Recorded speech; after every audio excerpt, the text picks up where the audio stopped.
Hey everybody, this is a quick video to show the character quality of miniatures in a number of popular games, especially if you're considering a game and you don't know about the character quality. I'll just try to show these and so you might be able to see if you don't own all of these games. So here on the left we have Gloom Haven. So this is a hero from Gloom Haven, and then we have a hero from Mage, and then a hero from Massive Darkness. Of course, I think the Mage Knight character is the best. It comes painted in the base box. I didn't have to paint this. But then next, I would have to say that the Gloom Haven hero characters are probably the second best. And then Massive Darkness, they form to me the standard of very high quality characters. So what I'll do in the rest of the video is compare the quality of other characters to the Massive Darkness character. So here you can see some characters from Descent. So we have a hero character over here and then one of the enemy characters. They're a little bit smaller, but the quality of them are very good. So you can see that comparison. Now, some of the games have a big range in the size of the characters, so at the end I'll kind of show a number of them so you can see them all together in terms of the sizes. So here we have the game Dungeon Alliance, and in particular I wanted to kind of show this one because a number of people have said that the character quality wasn't as good, but you can see it is actually really good, especially these are very sturdy. Now I will agree that in general these characters don't have a motion aspect. The stances are fairly static, so they don't look as much as if they're in the middle of the action. But the quality of the characters is just as good. A little bit smaller, but very similar to Descent, so pretty good. Now here I'm actually showing the Dungeon Alliance character relative to some Descent characters. Now the one thing that I will say is that the sharpness of the edges in the sculpting, if this were a picture I might call it the resolution, but the sharpness of the edges on these characters in Descent is very high and much higher than the Dungeon Alliance one. So these kind of have a little bit of a like a low resolution kind of look, if you will, but still very good. Now here we're showing some characters from Dungeons & Dragons board game Mage, and so here is an enemy and here is a hero. The blue color is typical in those games. I think the typical for most games is a gray that looks a little easier. It's a little easier to see the details. The quality of these characters are pretty good. Now I specifically wanted to show Mage because a number of reviews had talked about the character quality of Mage being lower.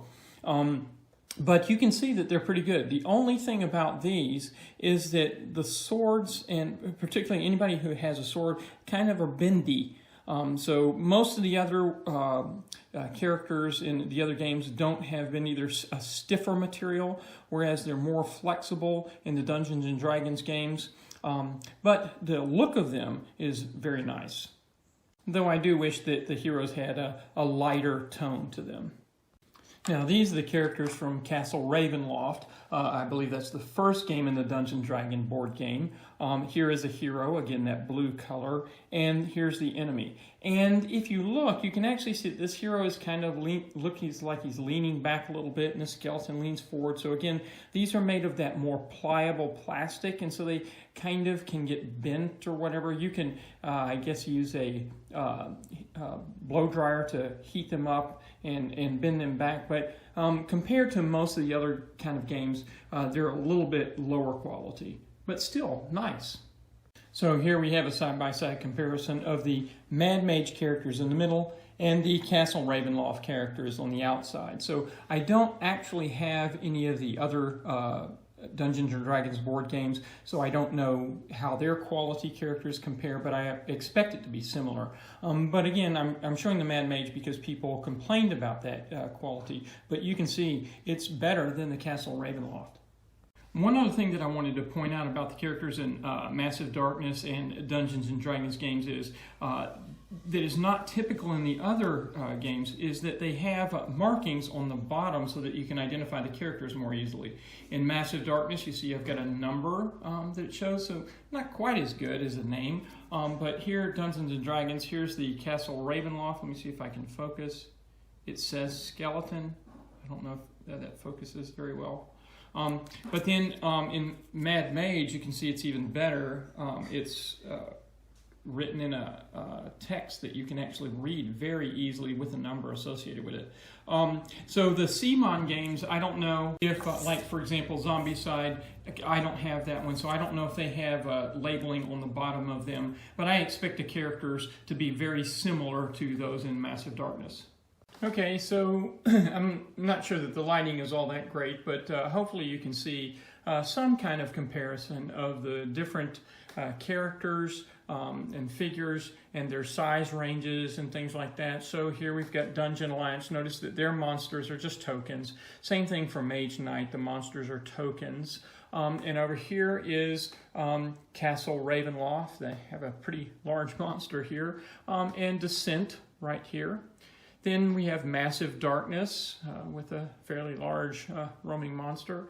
Then we have Gloom Haven, and their monsters are just standees. I'll have to say that when I first saw Gloom Haven on video and everything, I wasn't very excited about the monster standees. But once you get into playing the game, they're okay. And it does allow you to have lots and lots of different types of monsters. Then here we have Mad Mage, and there are some monsters that are quite small, but then here's the typical range and size of the characters. So I hope that's helpful for you to just see some of the character quality, the figure quality and the miniatures in the different games.